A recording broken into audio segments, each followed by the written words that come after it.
selalu ada, tapi bagaimana Anda bisa tetap optimis, itulah yang utama. Masih di I'm Possible Change Your Life. Dari impossible jadi I'm Possible.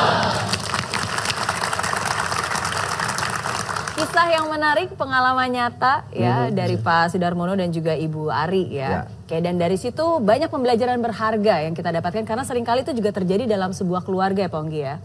Saya rasa bukan hanya di Indonesia, seluruh dunia terjadi. Oke, Pak Onggi ada sebuah quotes yang menarik yang bisa dibagikan malam ini? Ya, sebenarnya ini, cara berubah akan muncul apabila Anda menemukan alasan kuat. Sorry, tadi saya bilang bahwa berubah itu mudah. Tapi alasan kuat untuk berubah itu yang sangat-sangat menentukan. Ya, di sini. Apakah sebenarnya ada jangka waktu tertentu sehingga luka itu sudah tidak bisa disembuhkan dan perubahan sudah sangat sulit? Sebenarnya kembali kepada yang saya pelajari ya, pengalaman pribadi juga, keputusan orang itu menentukan. Lamanya tidak jadi masalah, bisa jadi singkat waktunya tapi dampaknya jelek, bisa jangka panjang tidak terlalu jelek. Kembali kepada pada saat apakah jangka pendeknya, panjangnya masalah itu tergantung keputusan orang pada saat dia putuskan. Satu halnya sebenarnya forgive and forget. Selesai. Forgive and forget. Oke, dimaafkan dan dilupakan. Ya, kalau selama orang menggendong itu masalah, dia tidak akan selesai. Malam ini kita juga hadirkan sosok yang bisa menjadi pembelajaran bagi kita semua. Beliau lahir sebagai anak autis, sering dibully, dan juga ditambah masalah keluarga yang tidak kunjung henti. Membuatnya tumbuh menjadi remaja yang tidak percaya diri. Namun bagaimana akhirnya dia bisa berusaha untuk berubah? Mari kita sambut Stephanie Ruth Anshila atau biasa dipanggil Sheila. Wow, luar biasa. Hai, tenggelam. Iya, ini cantik dan dari cara jalannya juga terlihat penuh percaya diri. Masa sih nggak punya percaya diri? Itu memang benar sekali. Jadi memang dulu ketika saya berusia sekitar 1 sampai 1,5 tahun saya didiagnosa autis. Dan pada saat itu saya tahu bahwa jenis autisnya saya untungnya bukannya hiperaktif. Tapi saya jenis autisnya ada yang diam dan tidak berani berbicara di depan orang. Bahkan lebih tepatnya tidak berani berteman atau bergaul dengan teman-teman pun saya juga nggak berani, Miss Mary. Pada saat dulu, dari sejak awal kecil, sebenarnya lingkungan yang paling berpengaruh itu kan keluarga ya Pak Onggi ya. Tapi justru yang dialami oleh Sheila, bahkan justru di ruang lingkup keluarga yang tidak mendukung. Bahkan sempat pernah punya intensi ingin membunuh ayahnya sendiri. Apakah itu benar? Itu benar. Apa yang terjadi? Saya sampai saat ini, saya bersyukur punya keluarga saya. Walaupun saya autis, saya punya seorang mama yang sangat hebat sekali. Mama saya backgroundnya psikologi. Dan puji Tuhan ada mama beserta bantuan dengan temannya menyembuhkan saya. Tetapi saya juga dibesarkan dari papa yang terkena narkoba dan hampir saja meninggal dunia disebabkan oleh narkoba. Tetapi Tuhan memberikan kesempatan buat papa saya untuk hidup. Tetapi menuju proses penyembuhannya dari narkoba menuju normal, proses itu nggak mudah. Saya harus melewati, melihat lebih tepatnya, melihat papa saya memukuli mama saya, papa saya memukuli kakak saya. Dan itu berat. Suatu hari ketika pertengkaran memuncak, papa keluar dari rumah. Dan ketika papa keluar dari rumah, saya siapin pisau di dalam salah satu buku saya.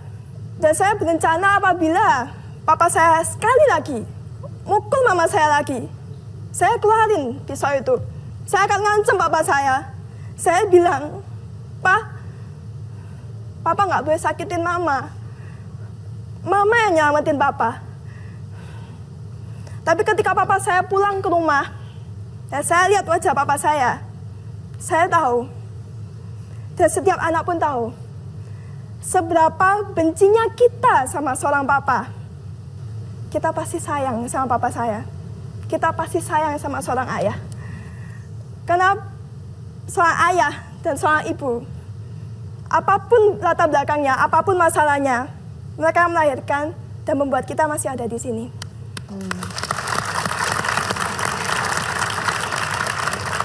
Kalau dari Pak Onggi, bagaimana ini bisa berubah Pak Onggi? dia mau ambil satu keputusan. Dia tidak tenggelam di situasi itu. Nah, sebagian orang tenggelam, akhirnya larinya kan ke narkoba dan sebagainya. Nah, beliau nggak larinya ke situ, larinya ke positif. Siapa yang harus berubah? Kalau dalam hal ini kan harusnya kan yang lebih dewasa yang berubah, yang orang tua yang berubah. Tapi dalam hal ini, apakah kamu yang mengambil langkah pertama untuk melakukan perubahan itu atau bagaimana akhirnya bisa menjadi seperti yang sekarang? Apa proses perubahannya? Karena sebenarnya yang seperti Pak Onggi bilang, yang melakukan perubahan dimulai dari kita sendiri. Tetapi tentunya itu memang berat. Jadi hal pertama yang saya lakukan adalah belajar memaafkan. Itu kelihatannya simple sekali. Tapi maafkan itu berat. Apalagi dengan kasus ini, dengan ketika saya lihat papa saya tahu memaafkan itu nggak semudah itu. Berapa lama prosesnya kalau dari Sheila sendiri untuk akhirnya papa bisa lebih baik, keluarga juga lebih harmonis dan kamu sendiri juga jadi lebih percaya diri? Lebih tepatnya sih ketika saya bertemu Pak Onggi. Setelah itu, setelah bertemu Pak Onggi sekitar 4 hari 3 malam, kalau waktu itu tidak salah, saya langsung memaafkan papa saya. Ada satu sesi seperti yang dibicarakan sama Tante Adi tadi. Ada satu sesi, ada sesi itu namanya sesi sama bapak sama anak. Waktu itu papa saya nggak ada di situ, karena waktu itu saya mengikuti sesi itu bersama kakak saya. Dan ketika Pak Onggi berbicara dan kita harus mendemonstrasikan bagaimana perasaan kita seorang anak kepada seorang ayah. Dan waktu itu saya tidak mengerti, saya tiba-tiba dipeluk oleh salah satu peserta juga, bule, kayak papa saya juga bule. Dan saya peluk dan saya masih ingat waktu itu yang saya pikirkan adalah kalau saya mau pulang rumah nanti, saya harus peluk papa saya seperti ini. Bahwa papa saya juga nggak sempurna, tapi saya tahu cintanya papa buat saya itu sempurna.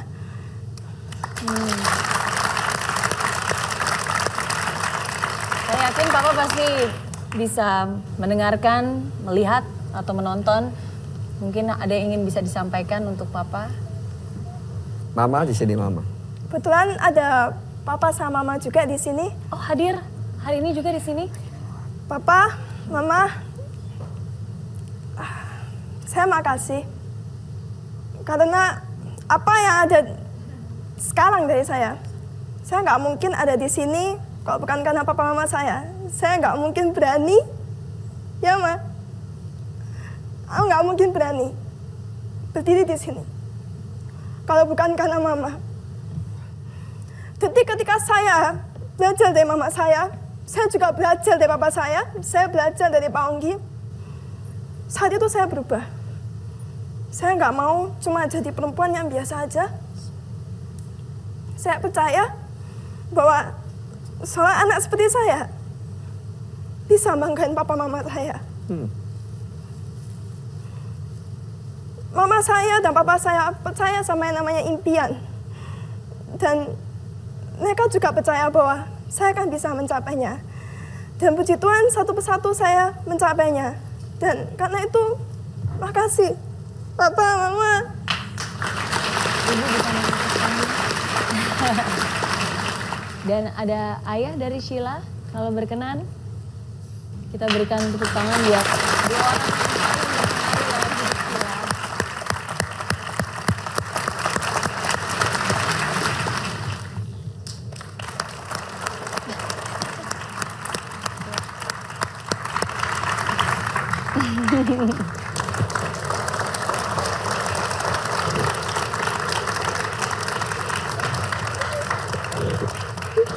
Memang perubahan itu tidak mudah, perubahan itu susah, tapi pada akhirnya ketika kita bisa berproses seperti yang Anda bisa lihat sendiri, perubahan itu pasti akan selalu berakhir dengan indah. Betul. Jadi terima kasih sekali Sheila sudah membagikan pelajaran yang sangat berharga buat kita semua malam ini. Tidak ada kata terlambat untuk berubah. Thank you Sheila. Thank you. Dan jangan kemana-mana, kita akan bahas lebih banyak lagi tentang perubahan, change your life. Dari impossible jadi impossible. Thank you. Tapi ego dipakai yang tempat yang salah jadi salah. Ego pakai tempat yang benar jadi benar. Dia seperti uang, tidak ada salah, nggak ada benar. Tergantung yang pemakainya di sini. Bye.